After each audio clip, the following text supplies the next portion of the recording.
Um,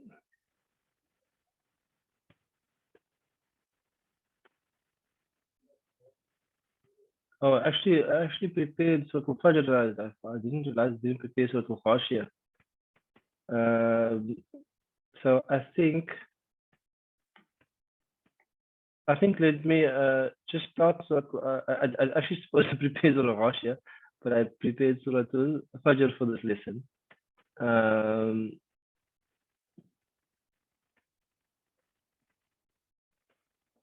So let me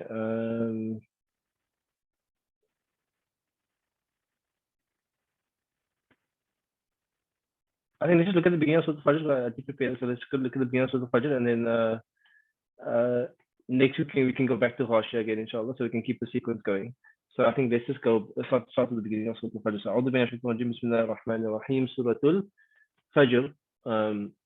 And Fajr, you know means to split. And Fajr, we're speaking here about the splitting of the night. We're speaking basically about the beginning of dawn. So it's going to be a very early surah. The surah is going to be actually revealed before Duha in terms of the time of revelation. So it's going to be an early Makki surah that is revealed. So أعوذ بالله من الشيطان الرجيم بسم الله الرحمن الرحيم والفجر وليال عشر والشفع والوتر والليل إذا يسر هل في ذلك قسم لذي حجر ألم تر كيف فعل ربك بعاد. So the surah starts with a number of oaths. How many oaths do you see there?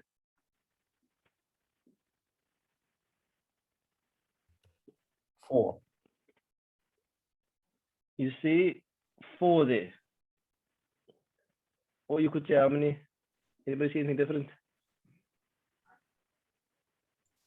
5 if you break the والشفق والوتر. Yes, so depending on how you read that the washafi wal watr, there could be 2 oaths, there could be a atf, so it could be 4 or 5 oaths. So Bismillah. So what we call oath a qasam in Arabic. What do you call the part that you take an oath by?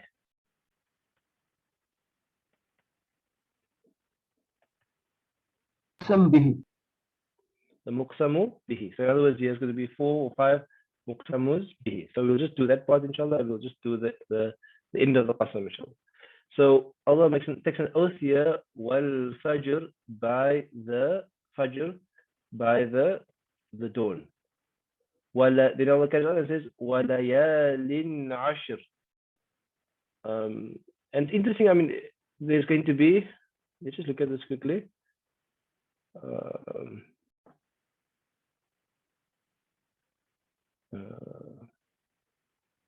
There's going to be different parts of the day Allah is going to take an oath by within these different surahs. Allah is taking an oath by wal layli, Allah is taking an oath by wal asr, wal fajr, wal duha. There's actually all different times of the day Allah is taking an oath by in Surah in Juz Amma.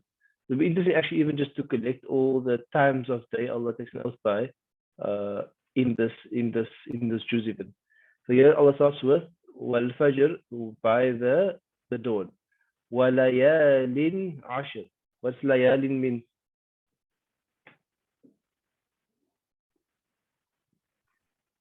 Plural of night. Nights. So the plural of layla. Layalin means nights. Ashr means what? 10. 10 nights. So which 10 nights are these? Days and nights. Okay, so I think basically according to all the Mufassirun, this refers to specific 10 nights and 10 days. I haven't read an interpretation on why Allah refers to them by their nights instead of days, a specific reason. But obviously the days intend along with the nights. So the Layalin Ashr refers to the night and the days of the first 10 days of Dhul Hijjah. And they generally considered to be like the holiest or most virtuous 10 days of the year. whereas ulama will consider consider the last 10 nights of Ramadan to be the most virtuous, and the first 10 days of Dhul Hijjah to be the most virtuous. وَلَيَالٍ عَشْرٍ and and 10 nights. Is that nakira or ma'rifah? The 10 nights or 18 nights?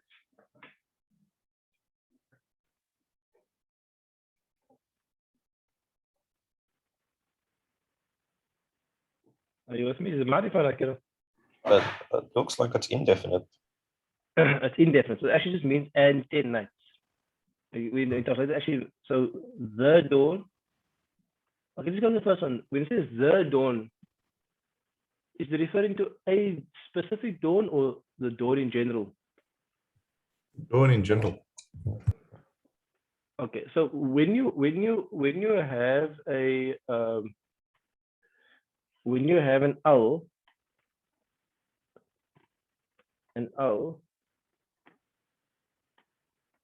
All is definite.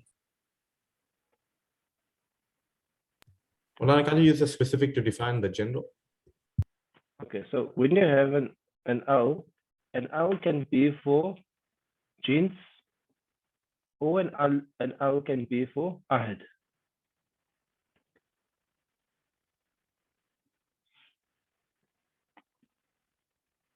Or the owl can be for ahad.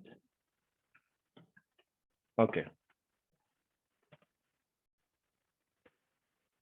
So if so let's do English first. When I say in English,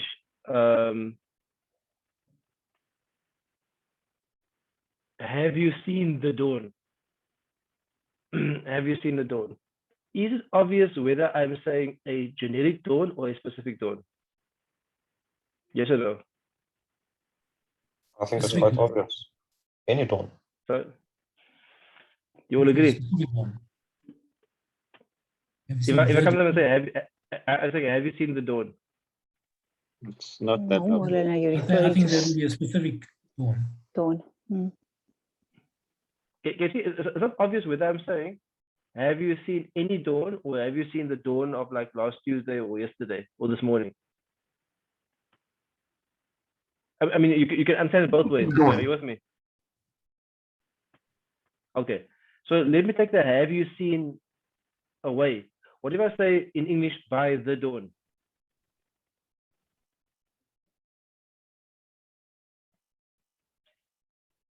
Is it obvious that I'm referring to dawn in general or a specific dawn? Or Dawn is in not general. obvious? It's not obvious. Specific dawn. No, it's dawn in general. Okay, so the point I want to make is that it's not exactly clear if I say by the dawn, am I referring to dawn in general, or am I referring to a specific dawn? So therefore, when you have this owl, or specific to the lamb, but the owl basically, that owl can be for jins or for ahad. If it's jins just means the genus or the category of it. You with me? So jins is going to be the genus or the category of it. In other words, if I say the genus, the category, what do I mean by wal fajr? Refers All to dawn. dawn in general. Yes, so then I mean dawn in general. So I'm referring to it by its jins. Dawn in general. And if I'm referring to an ahad, I'm referring to something which is specific. Something which is specific. If I'm referring to something which is specific, what am I referring to? I'm referring to how many dawns? One specific dawn. One. One specific dawn. So yeah, I'm referring to one specific dawn. Okay. So if you had to, let me just open, for example,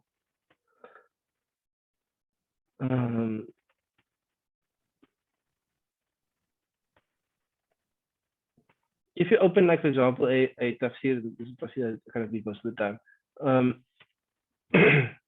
they will tell you whether that al is for jins or for ahad. Let me just find it quickly.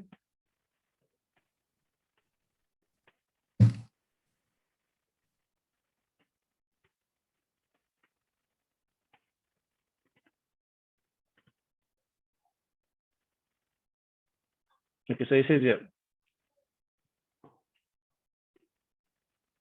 No, it says فالتعريف في الفجر. You can also see فالتعريف تعريف just means معرفة. So the معرفة in al-fajr means the al in al-fajr. تعريف الجنس. It is going to be the تعريف الجنس. It's going to be the of the genus. وهو الأظهر لمناسبة أقصى والليالي والليل إذا يسر. So his opinion, he is saying, this author's opinion is saying that, in his opinion, that al is more suitable to be the al of genus, which means by the general dawn, because Allah is going to speak about a specific night, the general night when it departs. But he's saying there, وَيَجُوزُ أَن يُرَادُ فَجْرٌ مُعَيَّنٌ. But you can also intend by it a specific fajr. A specific fajr.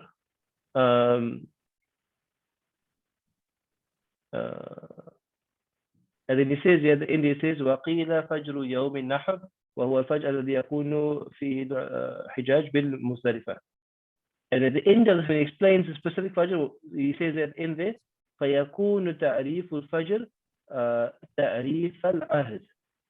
Because you see, he has both opinions here, the jins ta'rif just means ma'rifa, jins, and the ma'rifa, ahad. So basically he's saying that in his opinion, and this is Ibn Ashur, he's saying in his opinion, it is like more suitable for it to be the general dawn. And then he's saying, however, there are other opinions that refers to a very specific dawn. And which specific dawn does it refer to? He says here, Fajr Yawm al-Nahr. What's the Fajr of Yawm al-Nahr?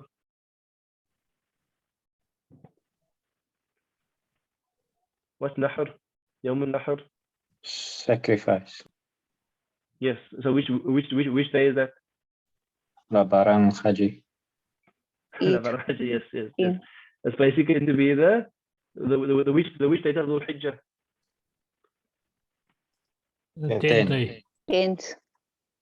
The 10th day of Dhul Hijjah. So in other words, if you take the opinion that this ta'rif here is for ahad, then this oath can be referring only to one specific dawn, and that is the dawn of the 10th of Dhul Hijjah, which is going to be the day of sacrifice. Eidul Adha. Eidul Adha. What precedes the 10th of Dhul Hijjah? Yawm al-Arafah. The Yawm al-Arafah. And it will be basically the 9th of Dhul Hijjah. So those are going to be the main 2 days, going to be the 9th and the 10th. So in other words, in this one opinion here, there's either the dawn in general, or there's going to be the specific dawn of Arafah. Oh. That's why the specific dawn of Eid al-Adha, of the Nahr. But why? But can you see why would the ulama have that opinion? Because what does the next verse say? وَلَيَالٍ عَشْرٍ. Can you see? So the next verse is speaking about 10 specific nights. Therefore, it is not unreasonable that the Wal Fajr could speak about a specific dawn. Are you with me? Yeah, if it was not sense. like if it was not linked to any other specific thing, then you think, okay, no, it's probably going to be genus, because Allah is speaking about, for example, Duha, Allah is speaking about the general Duha, Allah is speaking about Duha on a specific day.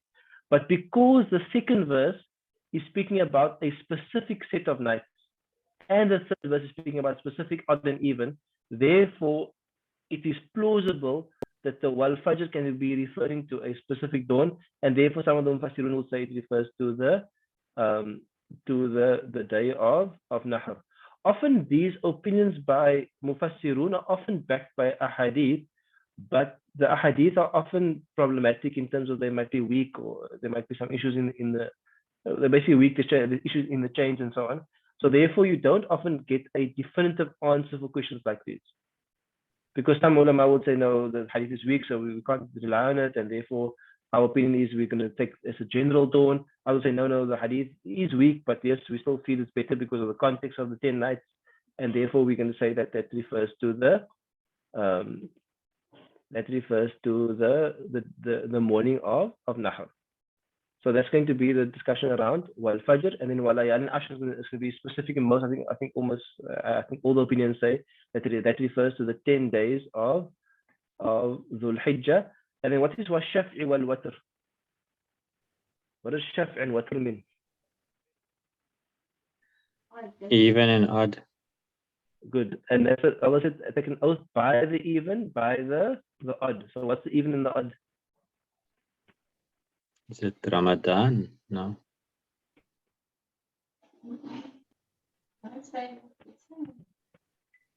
So you just think about it. What's the even, what's the odd? Shaf also means, besides even, Shaf also means something else. It also means, he mentions it here, is that ما يكون ثانيا لغيره. Shaf is also the second of something which comes first. The second of something which comes first. Or Shaf is going to be just even, and Watr is going to be odd. So just think about, if you're thinking in the context of those 10 days, what do you think? Is it Arafah on the 9th and the 10th Eid al-Adha? So which of those are even, which are odd? Yawm Arafah is Arafah is odd. odd, and that was even. Arafah is going to be even or odd? Odd. Arafah is going to be odd. So Arafah would be the Odd day. the Watr. And Shaf'i will be the Eid al-Adha. the Yawm Nahr, or the Eid day, basically the Nahr day. The Nahr day. And you can see that the Nahr day is the day that comes after the Arafah. So it's the second to the first, in a sense. Remember, Shaf also means the second one to something which comes first. So the Shaf'i is actually the second day to the day that comes first, which is the Arafah. So therefore, however, let me just say this. These words don't contain anything specific besides saying odd and even. And therefore, the ulama have a number of different opinions. Some of the opinions also based on the hadith that is weak is that was Shaf'i. So the one famous opinion is going to be Shaf'i refers to the odd, to the even day of the 10 days, which is the Yawm Nahr, and Watr refers to the even day of the 10 days, which is Yawm Arafah. It's going to be a very famous opinion. However, the other opinions are going to be that Shafi even refers to the even salahs, and Watr refers to the odd salahs. Like even salahs are all the salahs except for Maghrib, and Watr is going to be the salah of Maghrib, and Witr is going to be the Watr. Other opinions say even that the Shafi refers to all creation, and the Watr refers to Allah. How do they come to that opinion? Because one is an odd number? What is the the odd Quranic number? verse- Quranic verse said everything was created in pairs. Yes, because basically that we have this idea that everything is created in pairs, or in contrast, or in duality. Whether it is gender, whether it is night to day, whether it is hot or cold, there's kind of a duality or pairing in creation. And pairing is kind of like the symbol of creation. Because it's a symbol of symbiosis, of working together, of coming together. And therefore the Shaf'i is symbolic of creation. Whereas there is only one being which is out a pair, without a partner, without a symbiosis, without without support, and that is Watr, which is referring to Allah. Those are beautiful meaning as well. Wa-Shaf'i wal-Watr. Does it also indirectly refer to the fact that irrespective of where you sight the moon, whether they're the odd or the infinite, they are all nice by which Allah takes a qasam? Yes. So there's obviously a lot of discussion about whether it's local cycle, international cycle. Let me just say that traditionally, amongst the ulama, is that generally the opinion has been that you follow local sighting. This has been always the opinion, and let's just say that that whoever has their views, alhamdulillah, we respect their views. I mean, I have family who keep with Makkah, I have family who keep with Medina, with local sighting, and alhamdulillah, we respect all their views and we visit them and we share Eid on the day of Eid, and that's all fine. But just in terms of from an academic perspective, or let's say from a ilmi perspective, is that generally ulama have kept Eid with local sighting. Obviously, the counter argument to that is what? What's the counter argument to that? Is it that Arafah is on a particular day, and therefore you must follow what's happening in Makkah? Yes, but And then nowadays you what's have the access to knowing exactly when it is instantly in Makkah, so you can follow that. Yes, so that's going to be generally kind of the argument that Arafah is going to be the day of Arafah. We know when people are standing on Arafah, and there's kind of instant access. You can watch them on live video and so on. And I mean, it's a fair argument. I'm not going to. It's a fair argument.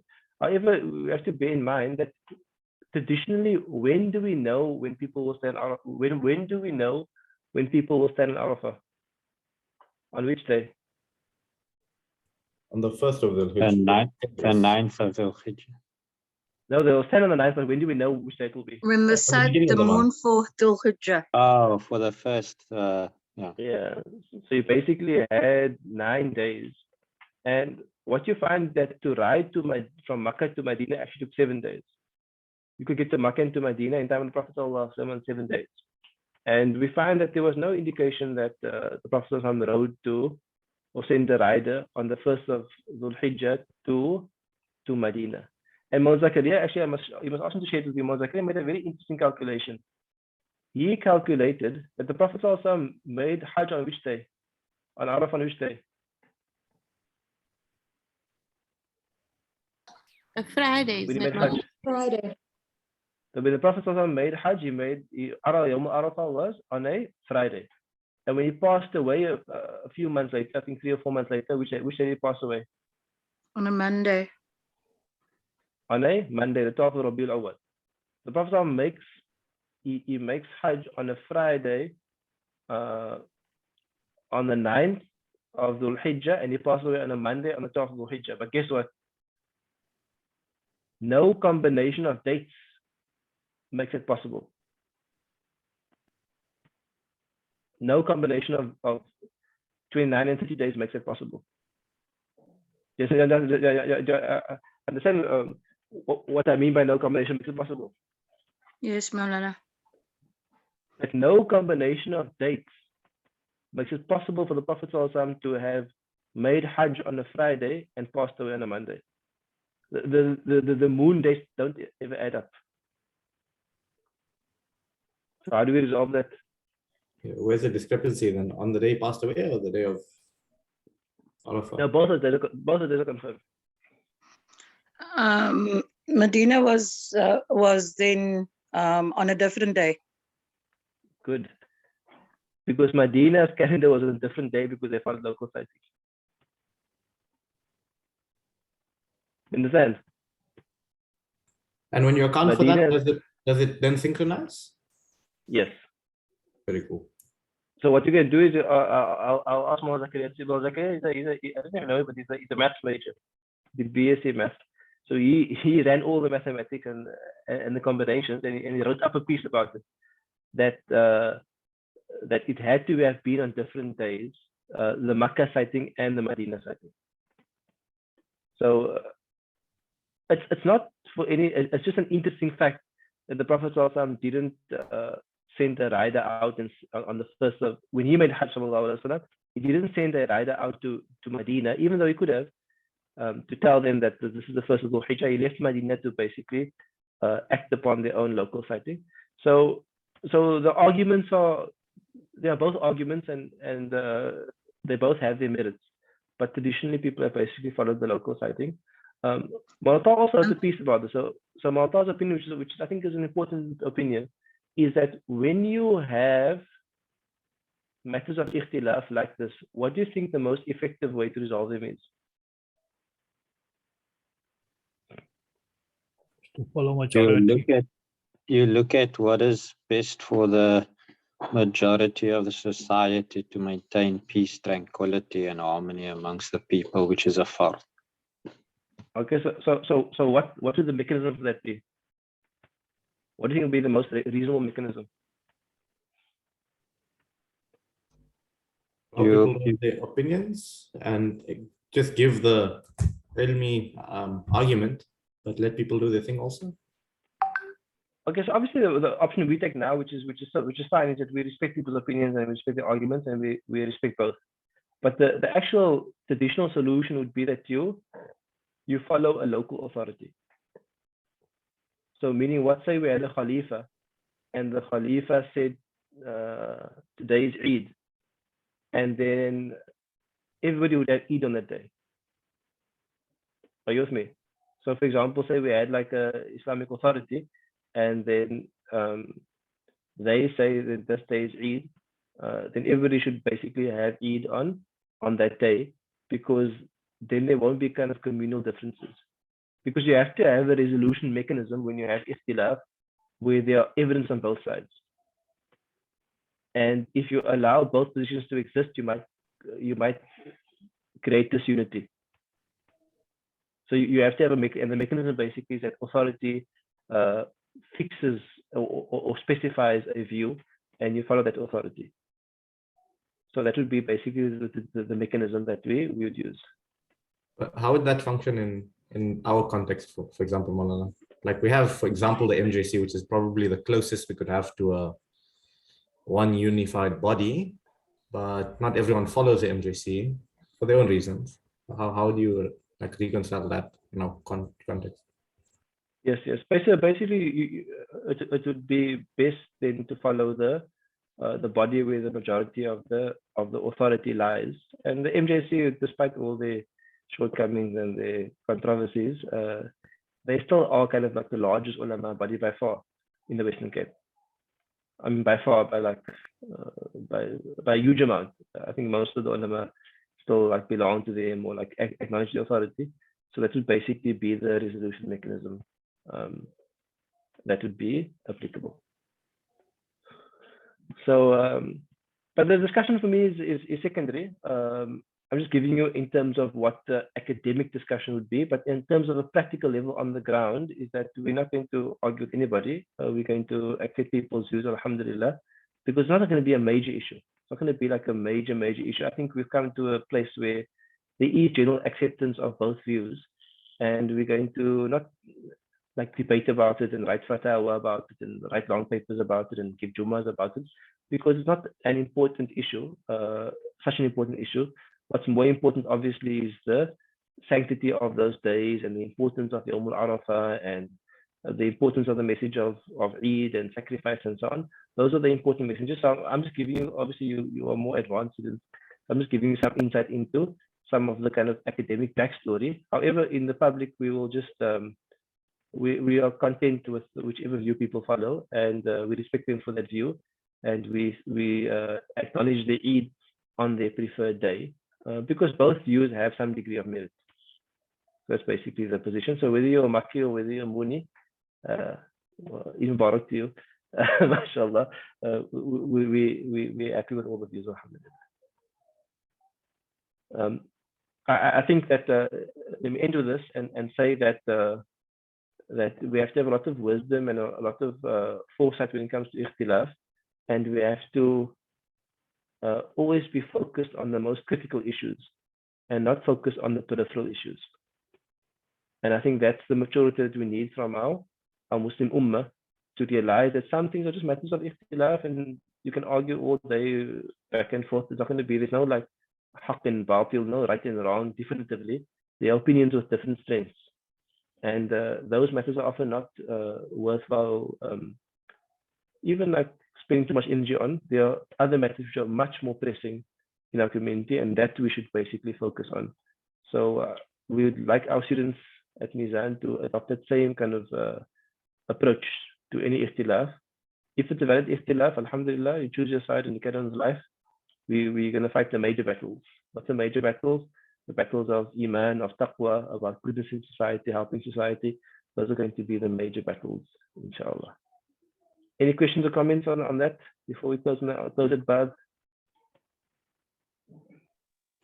Maulana, just the issue of walayalin, we agreed that it's the 10 days that are, and why did you say why we're referring to nights in the ayah? I know, I say I haven't, I'm reading some more inshallah, but I haven't seen the explanation of why it's referred to as nights instead of days. But the ulama would agree that the intent is the days and nights. Shukran. Okay. Manira, Bismillah.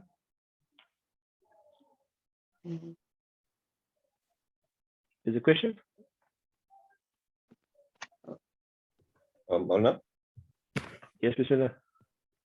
not sure if you mentioned it, but why specifically does the scholars believe it's the first 10 days of Dhul Hijjah and not the last 10 nights of Ramadan, if nights is mentioned? I'll check the exact evidence, but it's most likely based on hadith. Okay. Yeah. Okay. Barakallah. So I think we'll end there, inshallah. In the next lesson, I'll just leave it as is here for today's lesson, but in the next lesson, we'll go back to Hashia. And so when we come back to Fajr, we'll have a shorter discussion on it because we would have covered the first 3 verses. So for next week, we'll go back to Hashia, inshallah ta'ala. So barakallah, may Allah bless and protect all of you, and we'll see you next week, inshallah ta'ala. So next week also will most likely be online, but just keep in touch. I mean, just keep checking messages, and then we will just basically share from there what the exact plan is, inshallah. Shukran, may Allah bless and protect. Wassalamu alaikum wa rahmatullahi wa barakatuh. Zakaria will join you shortly, inshallah.